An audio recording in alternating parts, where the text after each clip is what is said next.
I am unashamed. What about you? Now, I don't know where y'all have been in your travels. Al's in Florida. Jase just got back from South Carolina. In between all that, my repertoire of what I've been doing seems to be following just a pattern. I'm in the mud hole every morning, cutting beaver dams. Some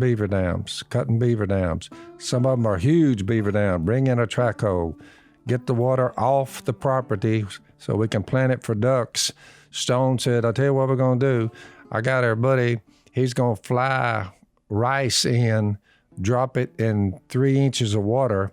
If you can get the thing down to 3 inches of water, he's going to fly by and dump rice, plant it in an airplane, take him 5 minutes to plant the whole thing over there.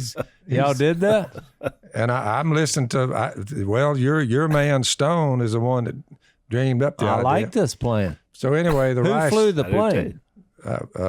Our buddy from so it wasn't Stone. the one we took duck hunting this past duck season. I can't remember his name, but anyway, but he's a good dude. But anyway, he flies the rice in. Stone and them are going with the track machine, planting stuff like millet. They got rice on the south end that's already up. In the privet hole, we're draining the water as I speak, and it's almost down. And that was planted 3 or 4 or 5 days ago. The rice man up in Arkansas said, let it germinate for 4, 5, 6 days and then drain the water off of it. And if we get a crop, we can put the water back on it and flood it so nothing else will grow. Yeah. So we got rice coming from the air and from track machines. But it keeps raining.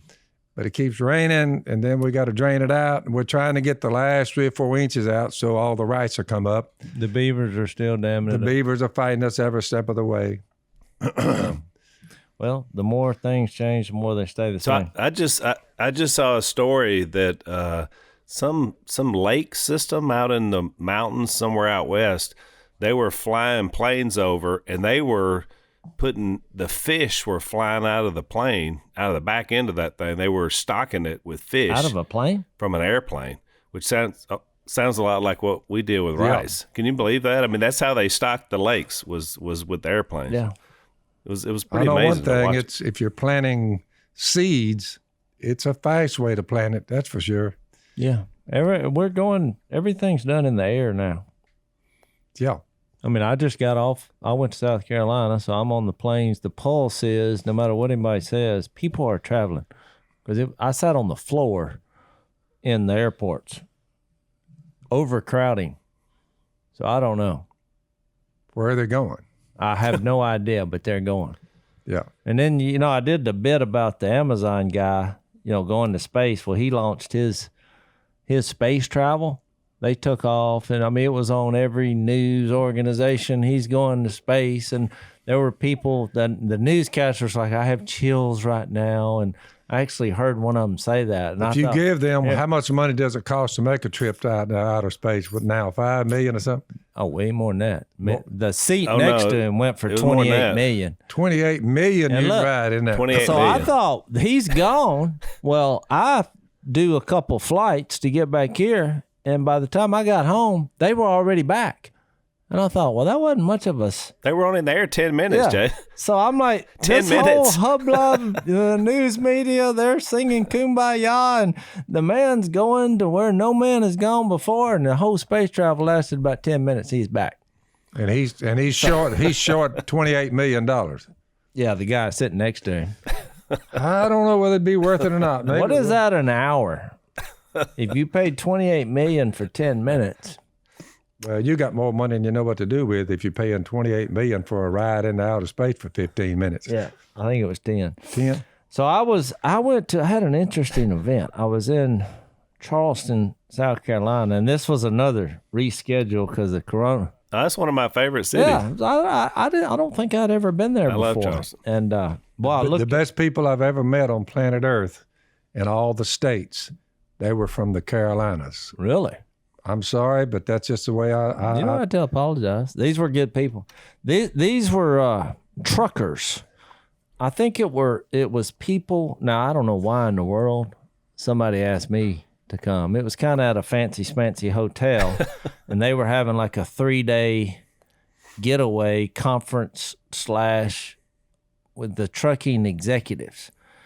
So the guy, when I get there, they're like, we're going to do a little meet and greet. It was 10 minutes. And because I had to fly in the night That's before. a good thing. Yeah, it was nothing to it. So I walk in, it was bustling. The room was crowded. I'd say there was 200 to 300 people in there, but that's all the room would hold.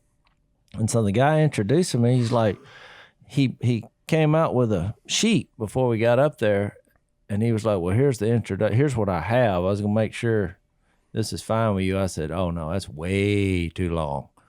I was like, you just need to get up and say, Jase is a simple man. His priorities are God, people, and ducks in that order. I said, they'll laugh.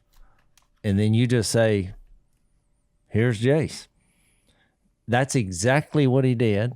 They laughed louder than I thought they would. So I thought this may be a good crowd here.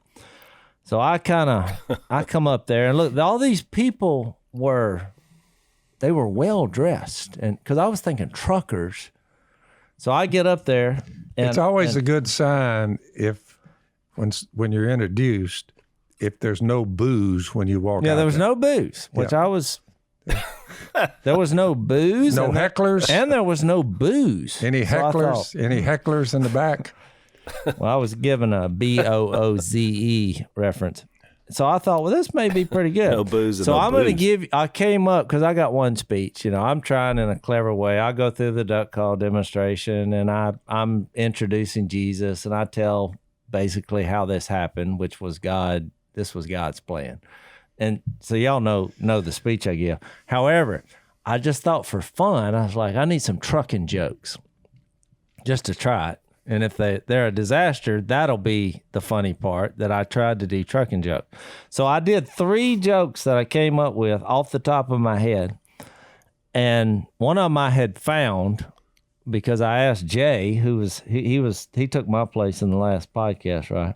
I said, you got any trucking jokes? Well, he just Google searched trucking jokes. But I got to like number 3 and they all had profanity in them. I was like, well, forget this. But I did see one little slogan that I used. But the reason I'm doing this is because when I got back, because they went over well, I told Missy the 3 trucking jokes that I did. Look, 0 response. She didn't even smile.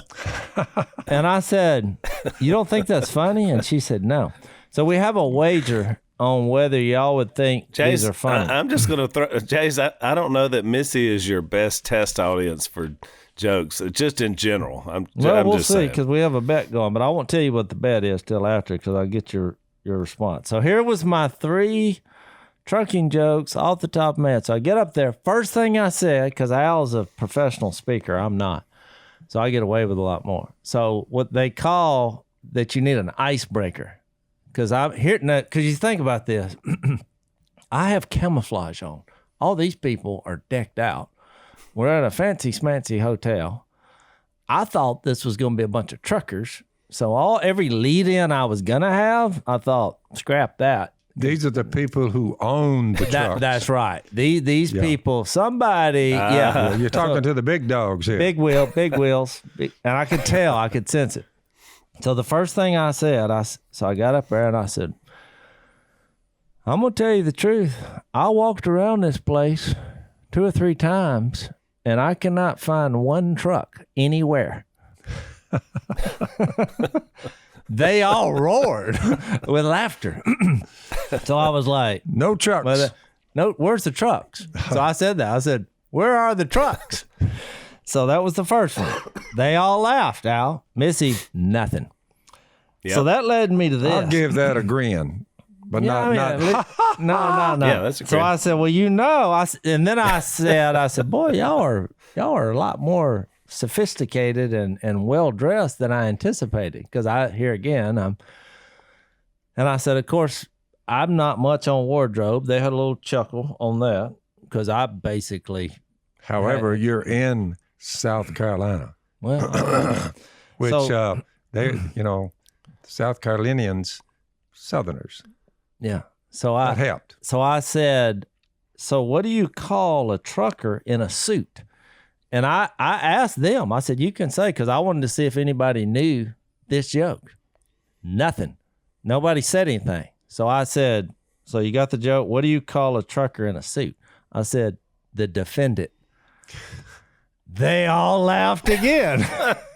2 out of 2. I was like, 2 out of 2. Missy, nothing. That's actually pretty Missy funny. said, there. well, I don't get it. I said, because he's in court. He's committed a crime. They don't normally wear suits. She went, oh, yeah. She said, that's not real funny. Yeah. It takes too long to. So then the third one, which I completely made up, I said, the only famous trucker that I'm aware of course, you got to remember I made this up. I said, was the trucker who was going to prove that the earth was flat, but he drowned. They all waited like y'all did for a second, and they all laughed. And then I said, I made that up. And then that was the best laugh I got out of the whole deal, and I made it up. And Missy said, I don't understand how he drowned. I said, he was driving his truck. He was going to prove that it was flat, but you can't drive very far without running into the ocean. She's like, well, that's just stupid. I said, but it was funny. And the fact that I made it up and they all laughed, they liked it. I guess you got to be a trucker to like it. So what do you say? Was I right or wrong? Were they funny or was it just, no, or was Missy right? No, I think that was excellent. And I have to say that Missy, Dad, is sort of like Rodney Dangerfield. Tough crowd. Yeah. She'd be hard to get I would on say that one. But I thought that overall, was pretty she's good. slow to laugh. Slow to laugh. Yeah. Well, if she It's got to be real especially funny to for her to Jase. say, ha ha. I've never seen her do that. I've seen her do it, Yeah. but the stuff she laughs at, I got nothing. Yeah. They're not funny.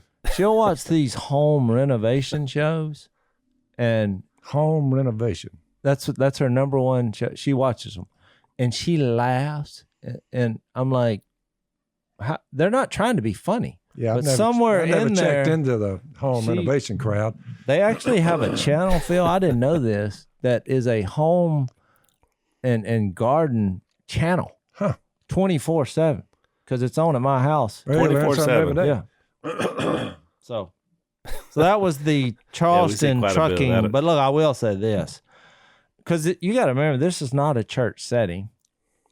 These are truckers. And so I do the duck call. We have some laughs. We have fun. I share Jesus. And it was probably the most people that have come out of the audience on my way to the airport. I was, because I'm like you. Once it's done, we're out of here. Yep. Because I was on a real tight schedule. But there were more people that came up after that, just as we were walking out, saying things like, that's the most sense I've ever heard from a church perspective or a Bible-based thing. I'd never even considered that. I mean, that actually made sense. And so it was just shocking. I'm like, well, you never know how people are going to take that, but I think that's the way the Lord works sometimes in mysterious ways, because I think a lot of them had no idea that they were fixing to hear the point of the Bible in a very short speech. So let's take a break.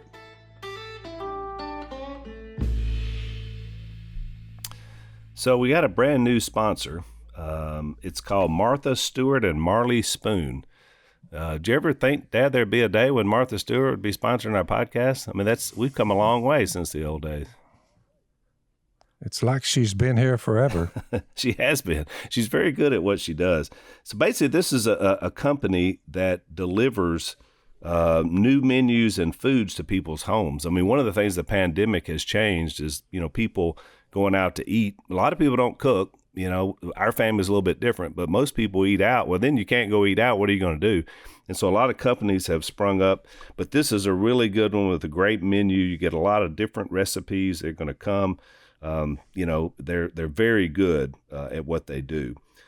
So if you're tired of the same old, go to marleyspoon.com, MARLEY spoon.com, and you're going to get a lot of different meals, a lot of great stuff. And for our listeners, you're going to save $100 on your first 4 orders if you use the code PHIL.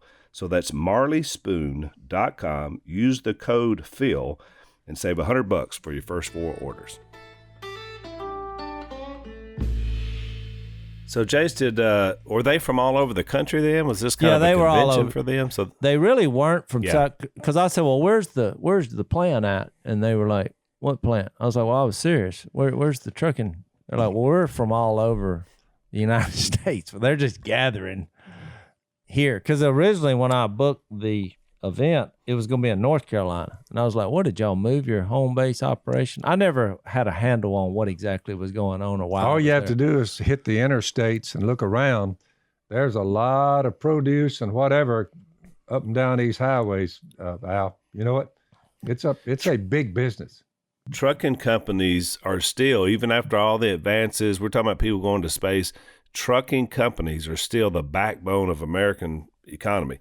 They're correct. The ones that get everything. When Corona first hit and they couldn't get trucks out, I mean, you talk about create a problem in a hurry. I mean, these guys are, of course, we have a lot of listeners that are truckers because I hear from them all the time because they spend all this time in the truck. So you can imagine they need something to listen to. And so there's a ton of them that are listening to the podcast. So you truckers out there, we tip our hat. We salute you because you're the backbone of the whole country. There were 3 times where the audience, which this was unusual, erupted in applause during my speech.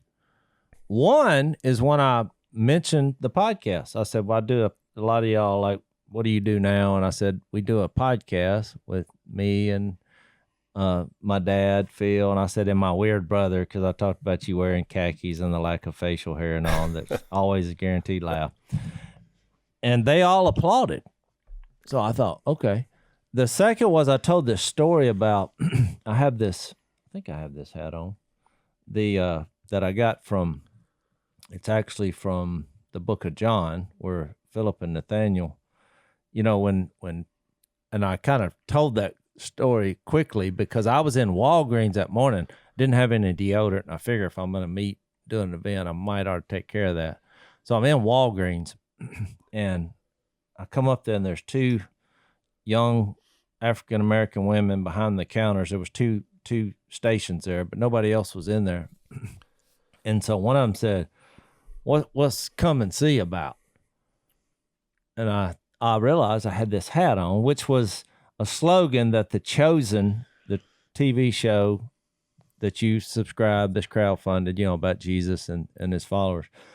I said, oh, I'm glad you asked. I said, there's a show, The Chosen. I said, y'all have heard of it? Neither one of them had heard of it. Of course, you got to remember, I'm in Walgreens here. And I said, well, here's what happened, that story. Nathaniel was under a tree. Y'all remember Nathaniel? And one of them said, I don't read the Bible. Yep. So when she said, I don't read the Bible, I thought, okay, we possibly have a non-believer here. And the other one said, yeah, I know that story.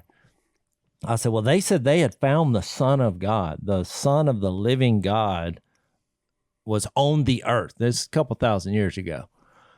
And Philip was telling his brother this, that we found him.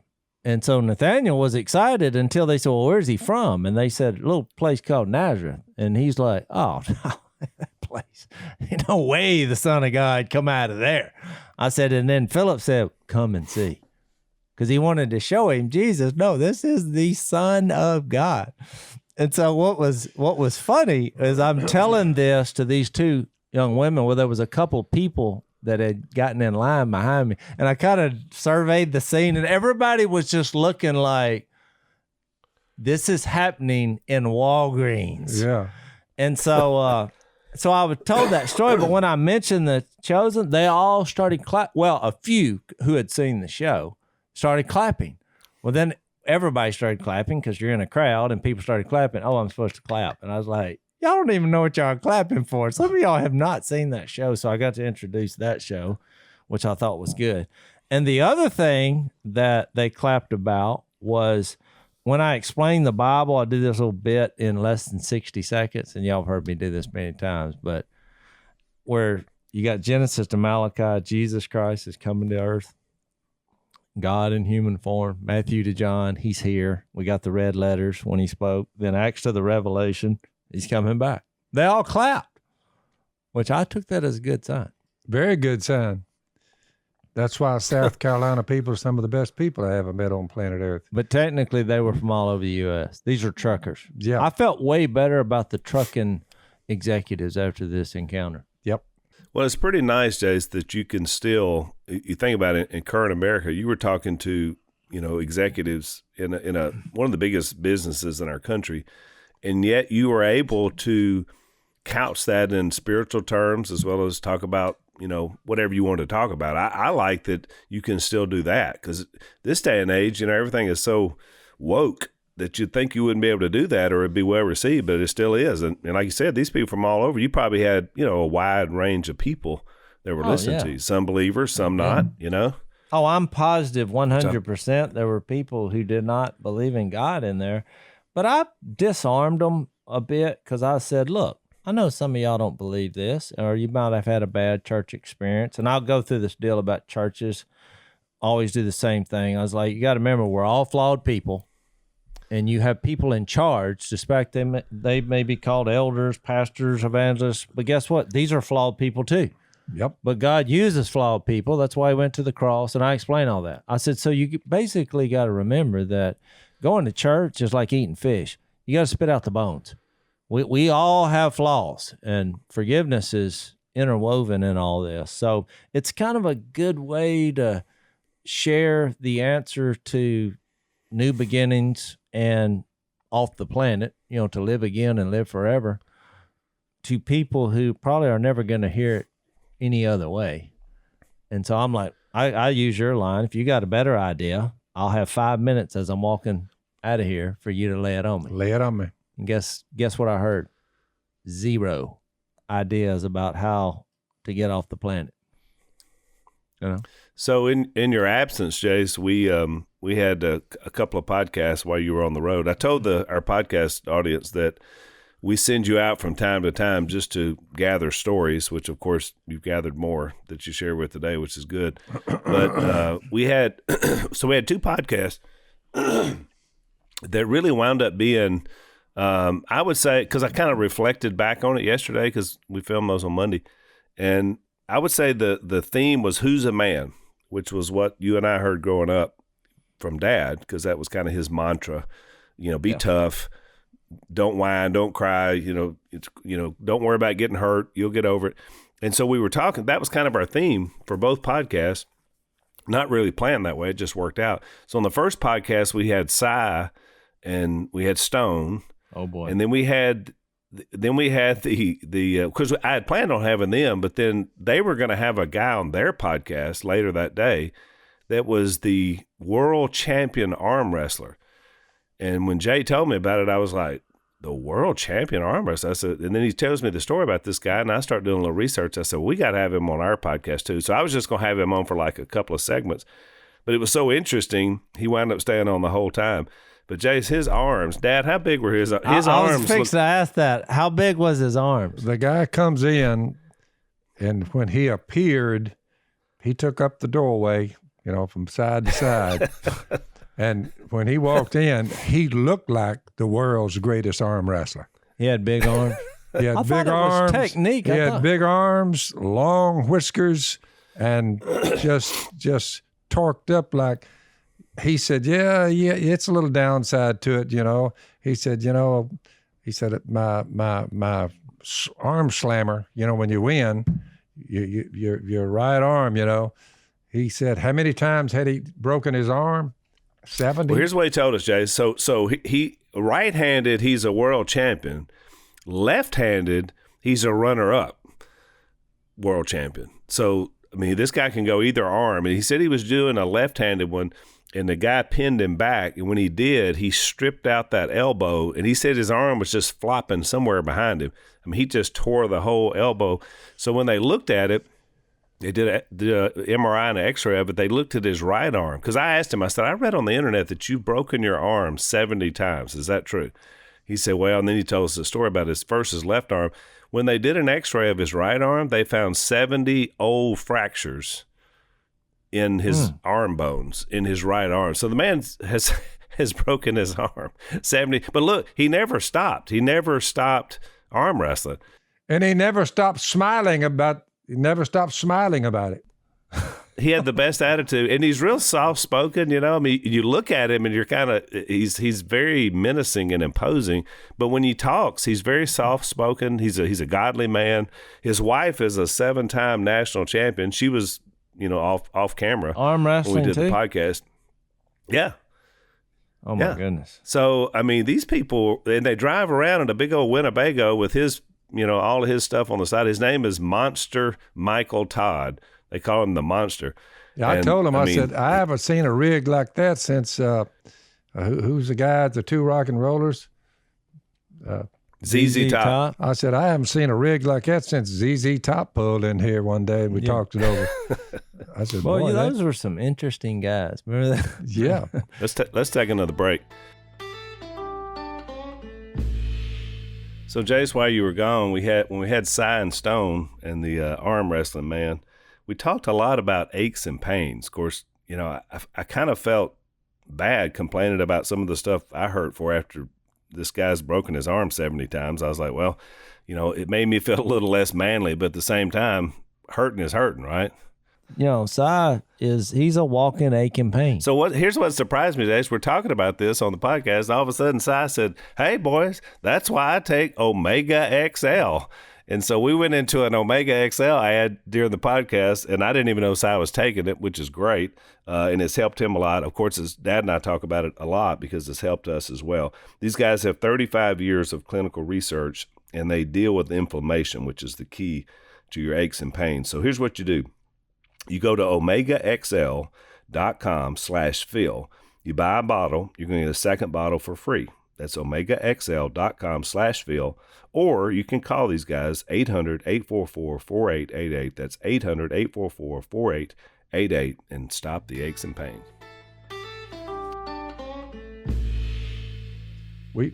They wanted to eat squirrel and dumplings, and Miss Kay fixed them some. Yeah. ZZ Top likes their squirrels. So anyway, Jay, so what happened was on that podcast, obviously we told a lot of stories about who's a man, and, you know, Cy and Dad were back and forth, and Stone was, you know, jumping in from time to time. Of course, and then I was asking him a lot of questions about arm wrestling because, you know, Dad had done a little arm wrestling back in the day when he was before he was a Christian. And so we just had it was really interesting conversation, and it never ended. We laughed a lot.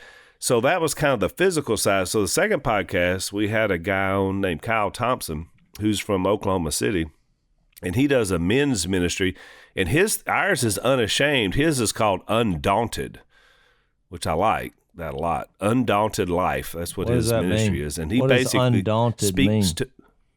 You're not going to the left or right. You can't shut it down. It's moving forward. Onward, ever, forward, backward. It never follow the tanks or die. That's what I thought. I was just making sure. Yeah. Yeah, that's it.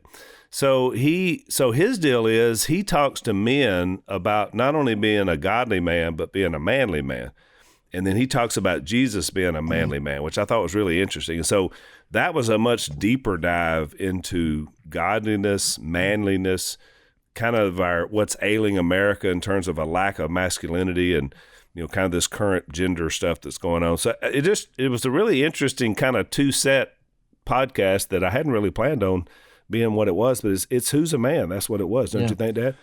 Yeah. Well, every time we have this conversation, I go back to one of my best friend's son, who, when he was doing his application to college, when they got to gender, he had over 60 choices. I have nothing else to say about that. I don't know how you would come up with 60 choices on gender. But that's where we are in America. In the state of Louisiana, in the next 2 or 3 days, we're going to see if they're going to veto old John Bell Edwards on this gender thing that they're trying to push through down there in the legislature. They think they have enough votes to he vetoed it.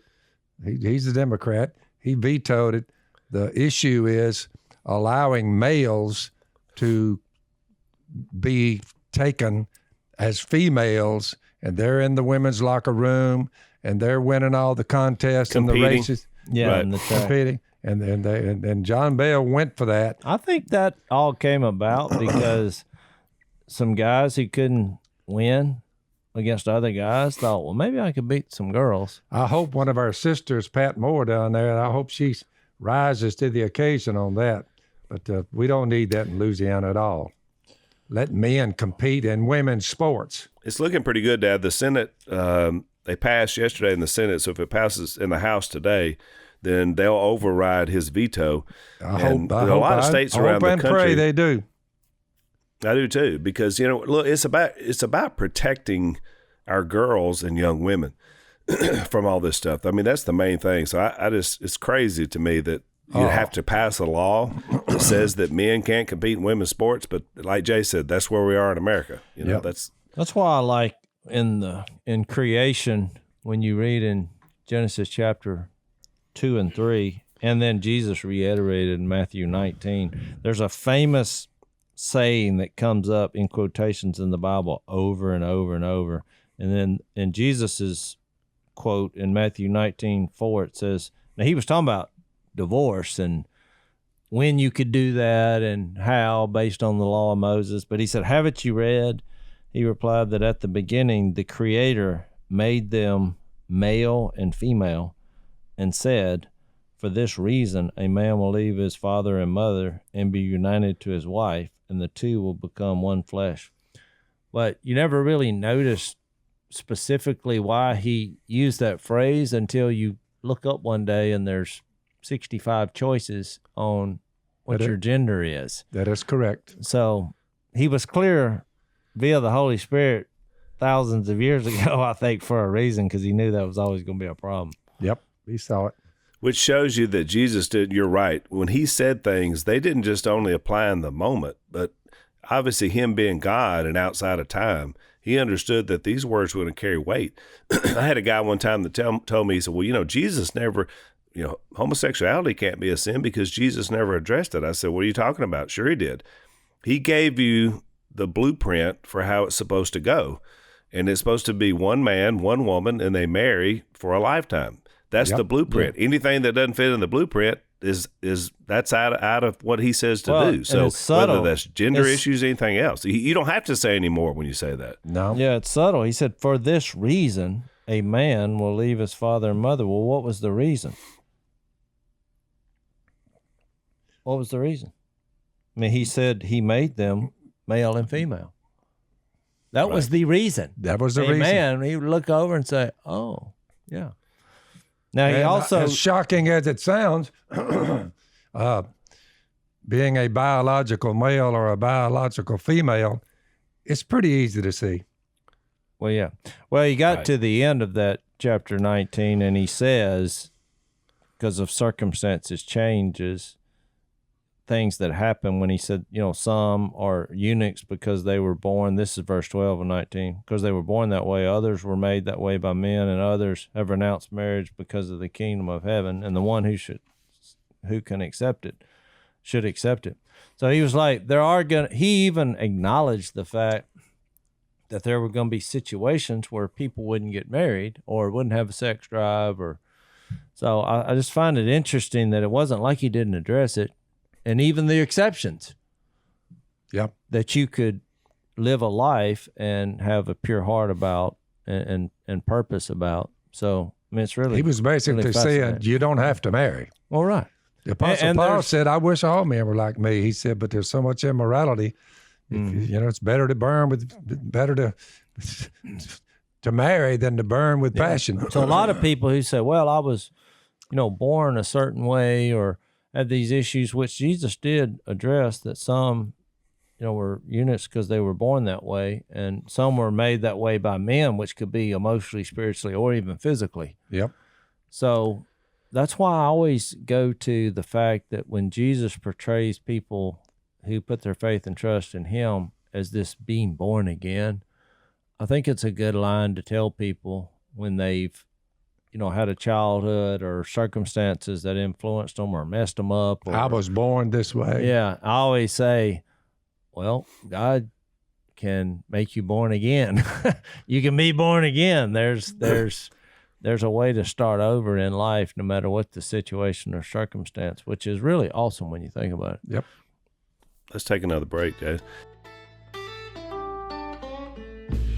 But don't you think that isn't the argument now so inconsistent with what we're seeing? Because just a few years ago, when a group, they were arguing for gay marriage and things like this, it was like, well, people are born this way, and for you to try to tell people that they're choosing, what they want to do, their sexuality, how they want to live, that's wrong. You can't do that because they were born this way. But then you turn around less than 20 years later, 10 years later, on the gender issue, a person is born, it's pretty obvious what their gender is, and they say, oh, no.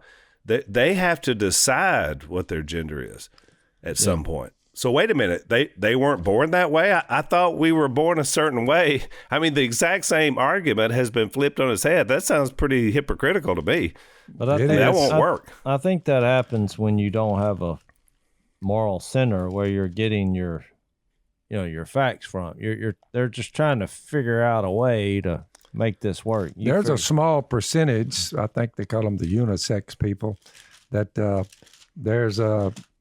that can be a DNA problem to where they're not quite sure about the sex, but it's like probably a couple 100,000, out of right. Well, I think that's what he meant when you're 300 million. It's a small percentage. Some are born with issues, physically and emotionally. But that's why I say no matter how we're born with our tendencies or whatever, we believe God loves everybody and is for everybody, and there's a way to be born again. And then the conversation changes about decisions you make in life.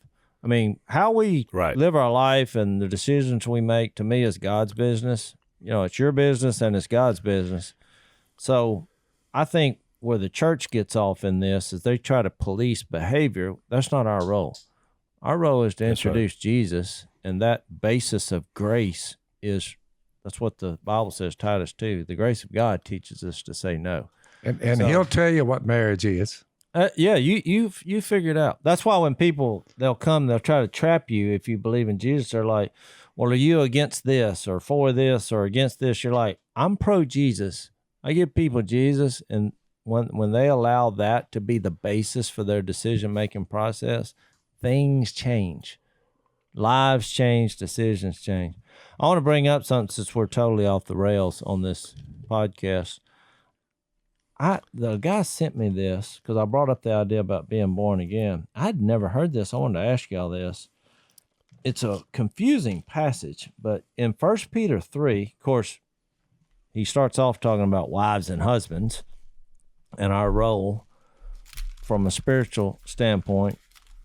And then he gets to verse 17, and he's talking about suffering for following Jesus. But it says, it is better if it is God's will to suffer for doing good than for doing evil, which is an aha moment.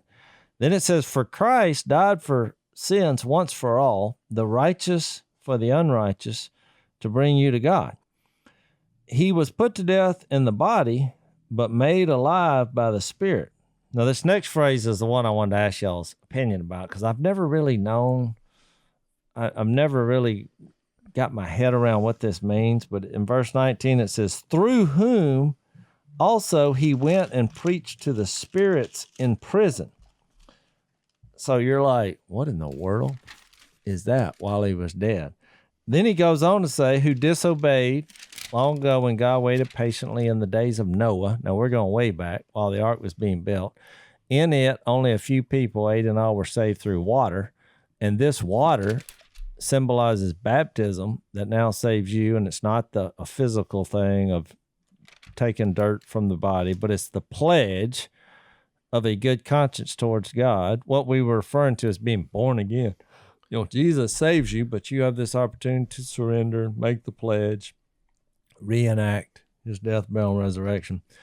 So it saves you by the resurrection of Jesus Christ, who has gone into heaven. Now, here's my take on this. This guy sends me this. He's like, what do you think about this? And he sent me a video and some Bible scholar had come up with this about what that mean, where Jesus went and preached to the spirits. Or maybe I should just ask y'all what y'all think that is now before. Their spirits are in prison now. But when he was speaking to the people in the days of Noah, they were fully alive and fully cognizant of what he was saying, what God was saying through the Spirit. He basically was saying, you need to repent, because if you don't, I mean, you're going to die. I'm going to drown you unless you repent, because you got to remember, their every thought was evil.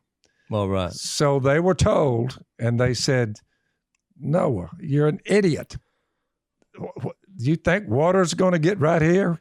He says, there's a big water coming. Yeah. And in fact, in Hebrews 11, it gave the impression that it hadn't even rained yet. Well, that plus by faith, Noah, when warned about things not yet seen.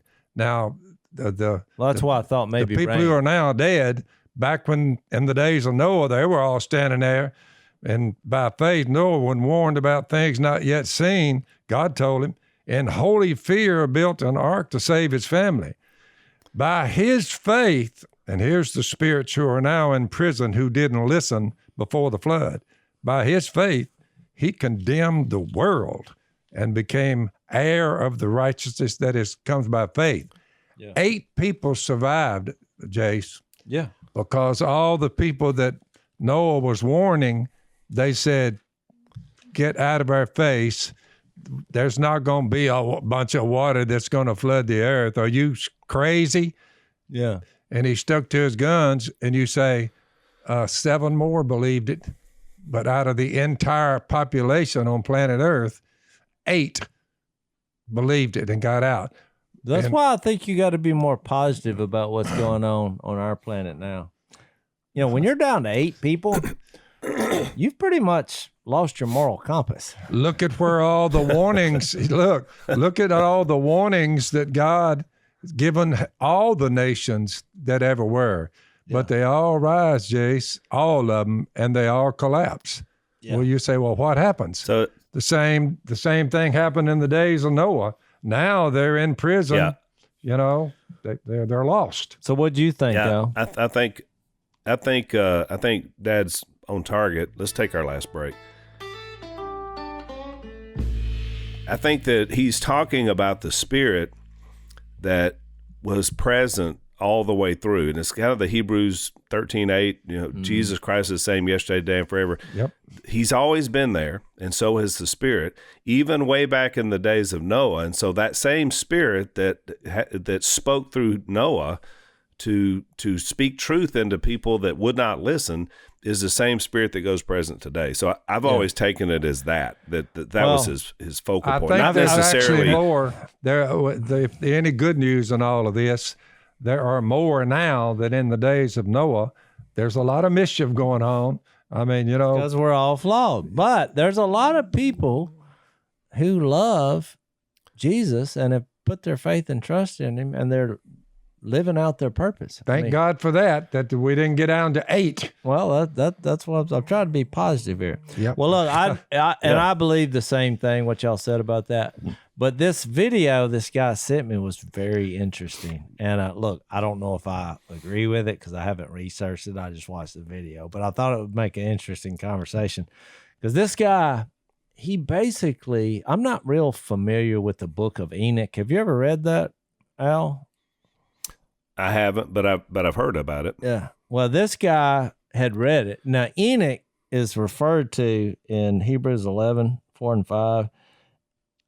He was one of the guys. There's been a couple of others.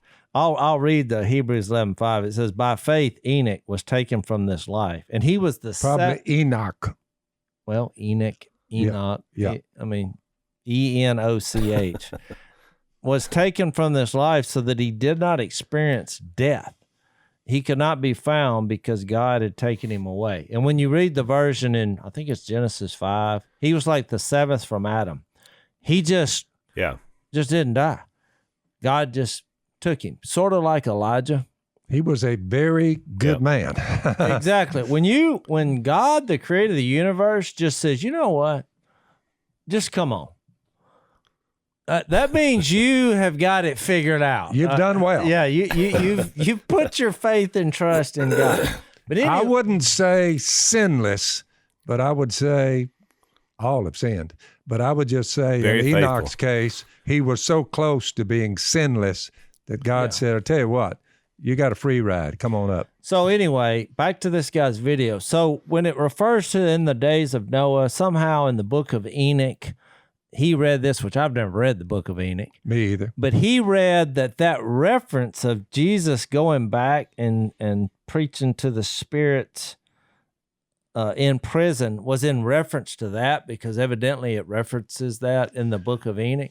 But whether that's true or not was irrelevant. The point the guy made, it's not irrelevant, but it's not my point. The point he made, I thought, was really good. He was basically saying that it was about spiritual warfare, and he referred to Romans 6, which we're in Romans, and he's like, when Jesus died, basically up until this point, every time the evil one, and when you read the verse that he was a murderer from the beginning, you read Hebrews 2, that when Jesus came, he came to destroy him who had the power of death, that is the evil one. His point, based on what he read in the book of Enoch and the reference to the days of Noah, was that when Jesus died, he went to that world and basically preached the sermon, oh yeah, sorry, you have no control over me. And when you read the passage in Jude about those angelic spiritual world being bound since Sodom and Gomorrah, he made that point also. And so what I really love about this video was that he's like, and now we reenact Jesus's death, burial, and resurrection in baptism that he brought up. And here was the point that I loved. He's like, don't think that when you go under that water because of the power of Jesus and the Holy Spirit, that you're not declaring to the spiritual dark world and death, you are declaring that you have no hold on me over more. I got chills when I heard him say that. He's like, and you're leaving that? It's a great point. Yeah, and when you come up, God's Spirit has now indwelled you, and you left that world. So I thought, you know what? I hope this is true, because I really like it. Think about it, Jase. Everybody That's can pretty look.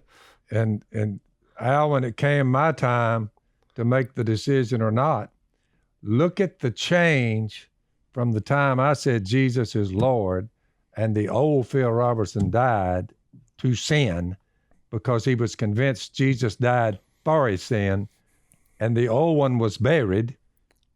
It died, buried, and just like Christ was raised from the dead, we too may live a new life. Well, just look at the new life from the time I was 28 to the time I was 75 and tell me that there's not a big difference there. You say, well, what in the world happened to that dude?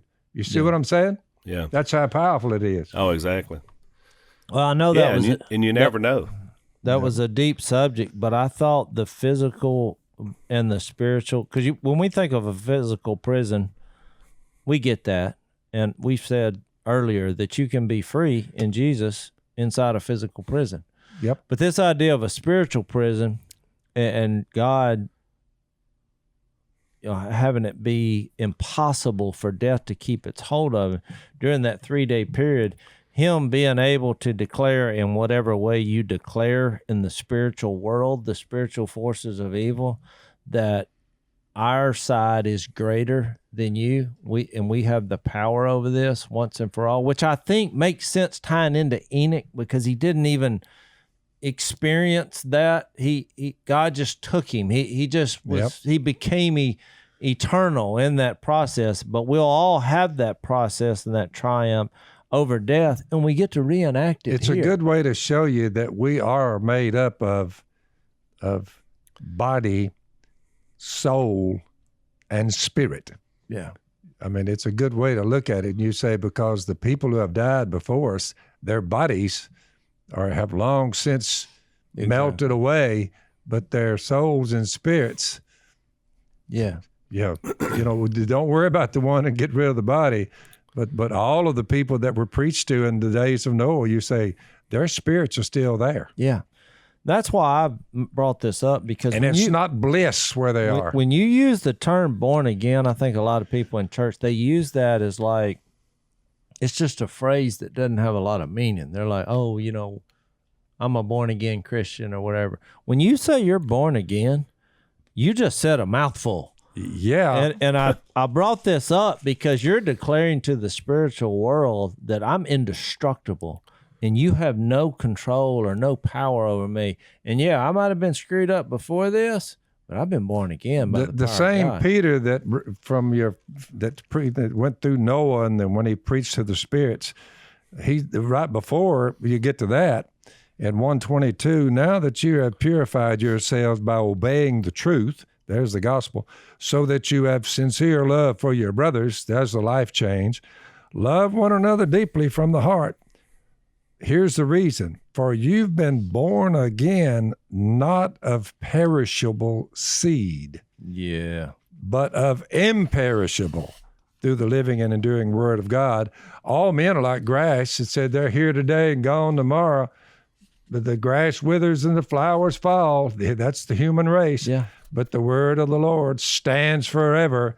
And this is the word that was preached to you. It's awesome. Where's it at exactly? That's 1 Peter 1:22 and following. Well, that was the foundation for getting to 1 Peter 3. That is correct. Being born of imperishable seed, which having that knowledge that you're not bound by the spiritual chains that bound you. The Spirit seals the deal, Jase. Yeah, and you have a body coming that's imperishable. When I get the new body, first thing I'm going to do is challenge this arm wrestling guy, because then I'll have the tools.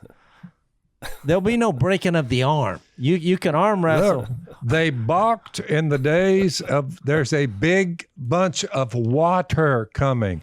And what Peter said was, 8 in all were saved through water. And this water that saved the ones who said, the 8 symbolizes baptism. He says was built. In it, only a few people, 8 were saved through water.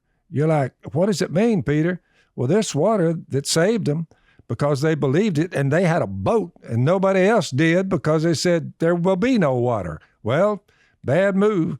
That water that saved the 8 symbolizes baptism that now saves you all. You're not taking a bath, Yeah. but you're... Well, he was leading to Jesus. God is the boat. It saves you That's by the right. resurrection. That's right. You're putting your faith and trust. But I do think it's awesome It to is. reenact that, and in your mind do what Jesus did in his death, which was declare to the spiritual forces of evil, you lose.